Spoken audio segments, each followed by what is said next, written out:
Yes, the government of India has approved 100% FDI for the space sector. Dr. Jaijit Bhattacharya, quickly a response from you. I had mentioned this figure at the start of the telecast as well. You know, a total of 380 million US dollars that have been funded, have been funneled into the Indian space startup economy. And there are a total of 204, just 204 of these space startups that are operating out of India.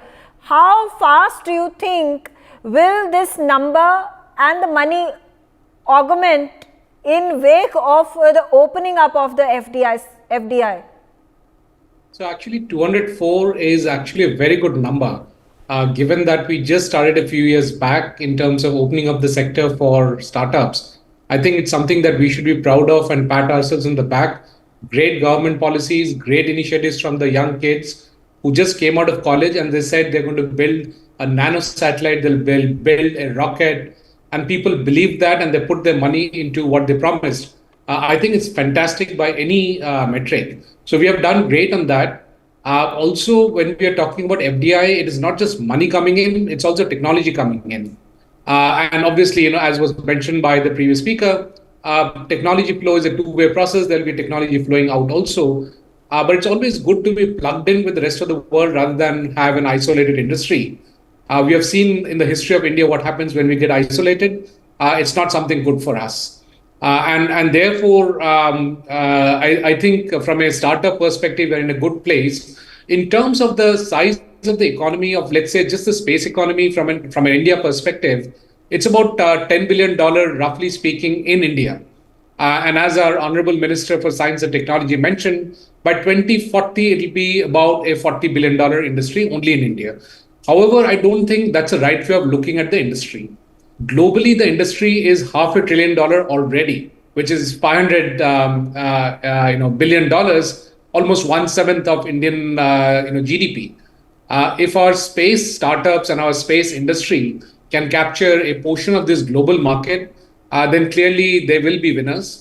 Also keep in mind that this is expected to become a $2 trillion industry by 2030. So in the short period of 8 years, it'll become a $2 trillion industry.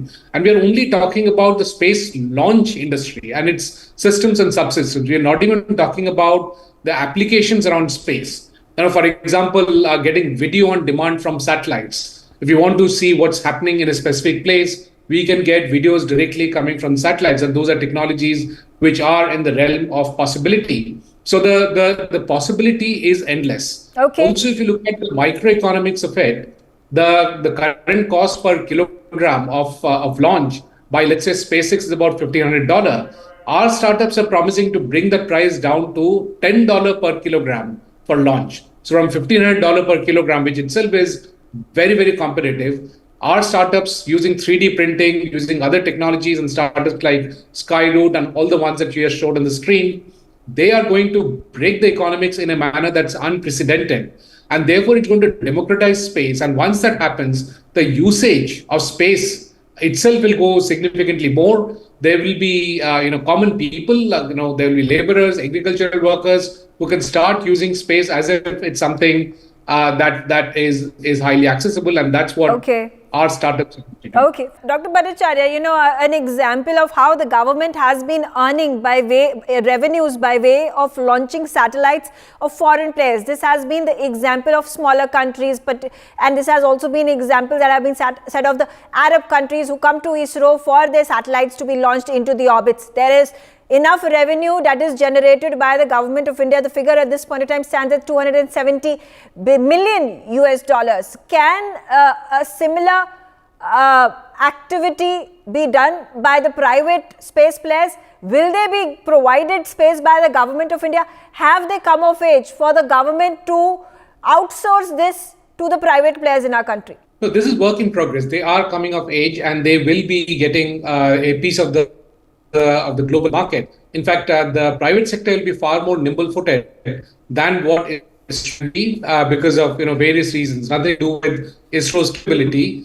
The way a commercial deal is orchestrated and the way the deals are closed, there are restrictions that ISRO has, which the private sector won't have, and therefore they will be going in a far more forceful way and getting a larger piece of the global space launch industry than what ISRO has been able to do. And therefore, even on your show earlier, I've been saying that ISRO should now lead from the back. So for long-term technologies, ISRO should be developing them.